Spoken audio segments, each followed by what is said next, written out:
我諗係咯，product 咧其實就係學你 Patrick 你話齋啦，其實要行前啲同埋要睇闊啲啦。咁啊有時咧有啲嘢我哋覺得啊個客要，咁我成日講 product 咧都會分開兩種嘅，我哋一種叫做 market driven 啦，一種咧就係 client driven 嘅。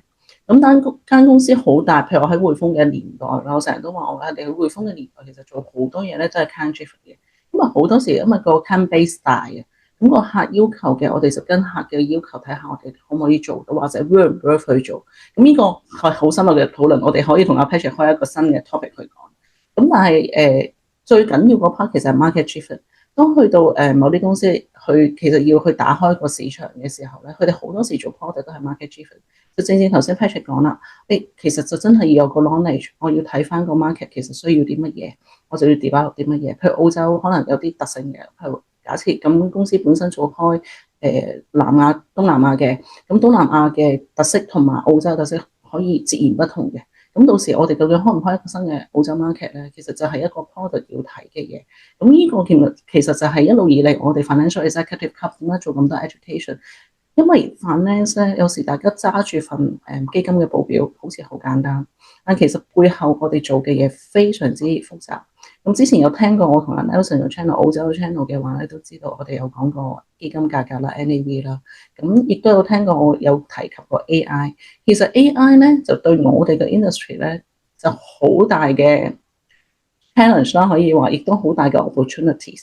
咁有聽過我講咧，就我中意講人機密法啦，講親 AI 嘅話，就用呢個五個 angle 啦去講人機密法。環境去講啦，亦都有聽我講過 data 嘅話咧，其實我哋以往 legacy 系統啦，頭先阿 Patrick 都有提噶啦，legacy 嘅系統咧，我成日形容咧就係好似一個你話 BB 嘅時候玩嘅 lego 好大嚿嘅，咁但係咧到我哋而家去到 AI 年代咧，我哋要求嘅 data 咧嗰個咁大嚿嘅 lego 咧係唔識用噶啦，咁其實我哋要去到嗰啲 nano block 好細粒，好細粒，越嚟越細粒，咁所以其實我哋究竟點樣有一個好大嚿嘅？測到好細嚿去做咧，其實呢個咧就係嚟緊我哋呢個行業嗰個挑戰。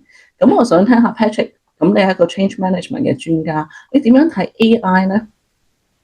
其實咧頭先講得好好啊，就係本身咧我哋以前個方向咧係做一嚿好大嚿嘅嘢，而家咧其實要拆到好細嚿。其實拆到好細嚿有好多唔同嘅原因嘅。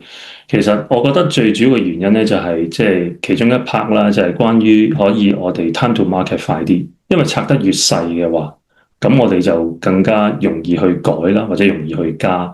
咁呢樣嘢，我覺得係即係喺 change man，無論喺 change management 或者 product 嘅角度咧，其實都係好重要。咁但係當然啦，每一樣嘢都係有利有弊啦。好大嚿可能就即係會好 stable 啦，好細嚿就會好唔 stable 啦。即係喺即係 system 嘅層面咁。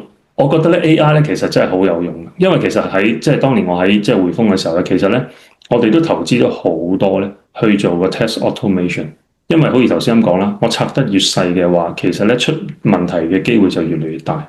咁所以其實咧我哋自己咧都 develop 咗好多即係 test 嘅 automation。當我哋做完有啲咩 change 之後啦，我哋 automate 咗個 testing 去 make sure 個即係 integrity 啦，個 system 嘅 integrity 啦，同埋個 stability。咁咧 AI definitely 去幫到我哋呢樣嘢，因為可以即係 speed up 成個 process。究竟我哋個 testing 係即係點樣可以做得 thorough 一啲啦？點可以做得 detail 一啲啦？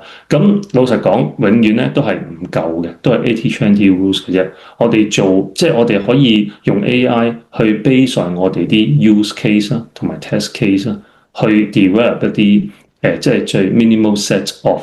呢個即係平時我哋好多用嘅即係嘅嘢，咁然之後咧用 AI 咧就可以幫我哋 integrate 落去。所以其實我絕對覺得，即係雖然 AI 可能對於大家嚟講個感覺係有機會，好大危機啊！會唔會我哋份工咧會冇咗？但係我覺得咧，即係coins has always two sides。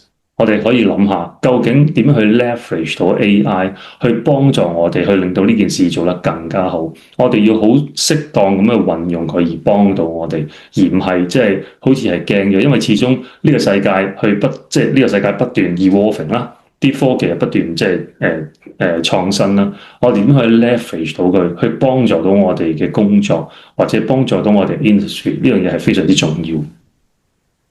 而其實嚟緊我哋嘅課題應該係 use of AI，而唔係驚 AI replace 我哋。冇錯啊，冇錯啊。